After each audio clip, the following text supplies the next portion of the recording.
Hi and welcome to another Steve's Amateur Garage video. Great to have you along.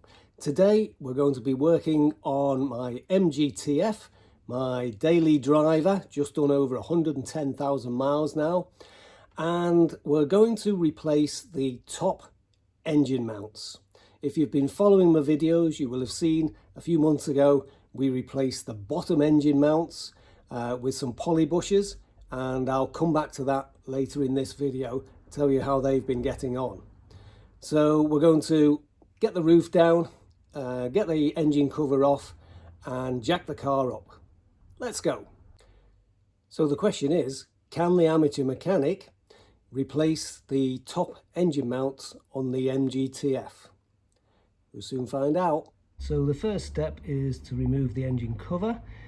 Second step, following the manual, having never done this job before, is to remove the negative earth terminal from the battery, so safety first. And then we are removing the air filter and the air filter assembly, which is just on a couple of studs, one there and one just at the back there. A self-tapping screw down that back pipe, and that should just push out the way. And a front rubber pipe just here, looks like it's just forced through the hole on a flange, so we'll push that back out and get that out the way.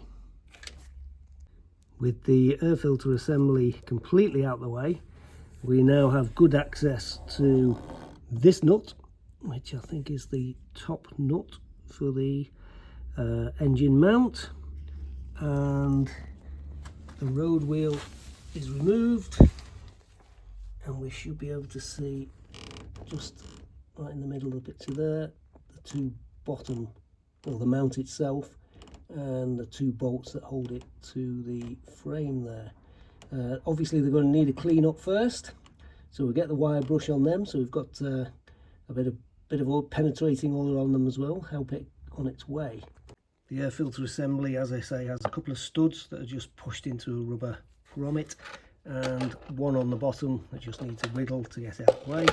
This pipe is just on a flange, you can just force it through, and this one, once you've undone the screw, just goes back through its hole. Needs a little bit of finessing to get it out of the engine bay, but not too difficult. Then with our big jack and our big block of wood, we can support the gearbox, ready to lift it up once the bolts for the mount are out the way. Now we have a 15mm spanner on the top of the bolt, piece of wood just to chock it into place as we turn it, and down underneath the wheel arch there's the mount, and there's the big nut that we're trying to get off. We've had a bit of heat put on it. I think it's starting to turn, and hopefully it's not going to snap the bolt straight off, but we will persevere. It's also a bit of a strange size. I think it's 18mm, but you can't quite get a socket on it because the end of the gearbox there just fouls it, and I don't want to put too much pressure on the edge of that gearbox, so I'm using a spanner, which is not helpful at the moment, but we shall see.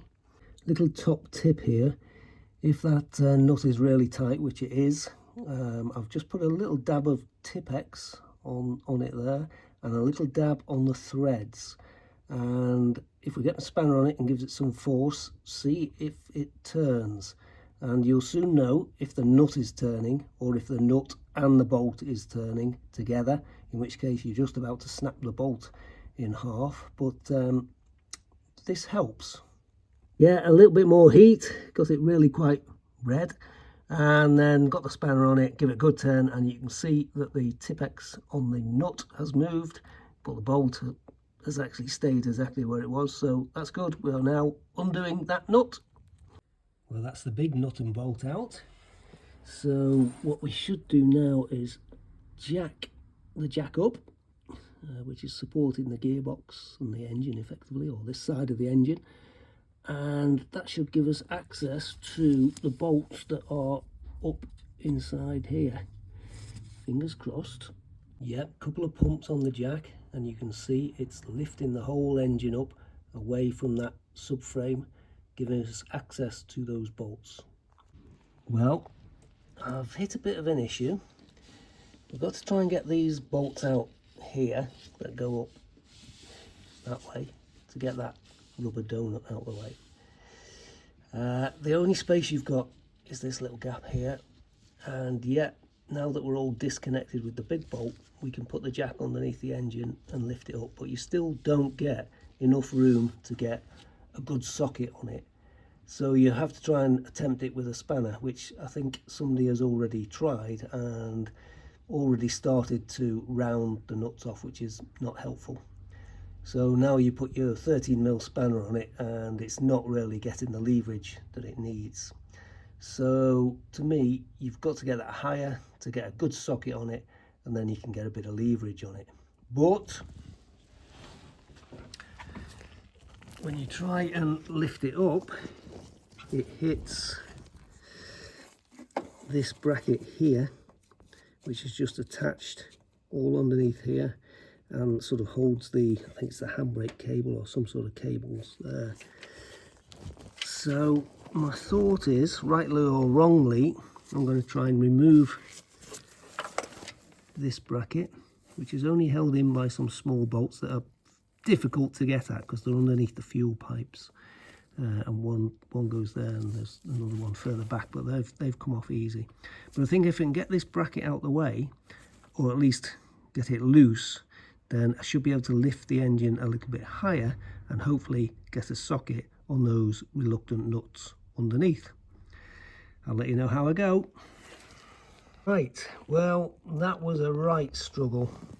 3 little bolts, there and there. They're underneath the fuel rails, and they're just really awkward to get at. But once you've got them, you can just lift that above the fuel rails and fuel pipes and get them out the way, and that should give me plenty of room to lift this a little bit higher than I was before. Hopefully get my spanner underneath it. There we go. Okay guys, after a couple of hours of absolutely fighting with these 2 bolts, finally I've got the right hand one undone. It went through about 4 cycles of heat with the blowtorch, got it really red hot, and finally got it to move. The only way I could get at it was with a really quite thin, quite small 13mm socket that just was small enough to squeeze in that gap and get a turn on it. But real hard work. Well, there you go. Finally, both nuts undone and we're halfway off. That gives you an awful good feeling of satisfaction. Just need to clean up the area now and reverse process. Well, after a horrendous fight, we finally got the old passenger side engine mount out. They're the bolts that go up through the side. Really difficult to get at. You need a good spanner, and probably a hexagonal spanner rather than a 12-point spanner would be better. It didn't help that mine had somebody had already had a go at them and rounded them off a bit, so that was difficult. The big bolt, well, first of all, I made a slight mistake in that even when I got this loose, it still didn't come out of its space because the spacer was still in and it stops it from coming through. So pull the spacer out first and then it slides out. Underneath that you have a big washer, sits on it. You can see the groove it's made in the bottom there over the years. And then you have your big bolt that goes right the way through the spacer, right the way through the middle, and a big nut on the end. There's the new one, and it's considerably thicker. And the code from Rimmer Brothers is that one. Right, ready for round 2. Well guys, I've decided to split this video into 2, so I'm going to call it a day. Fairly successful on the left hand side engine mount. It was a real battle. Don't think you'll do it in a couple of hours. It's taken me a couple of days effectively fighting with those two nuts in the restricted space there. They really didn't want to come apart. But we got there in the end, so all's good. If you've enjoyed the video, please like, subscribe, and don't forget to hit the notification bell, because we've got another exciting video. It's going to be the right-hand side engine mount coming very soon. You all take care. I'll see you for the next one. Bye for now.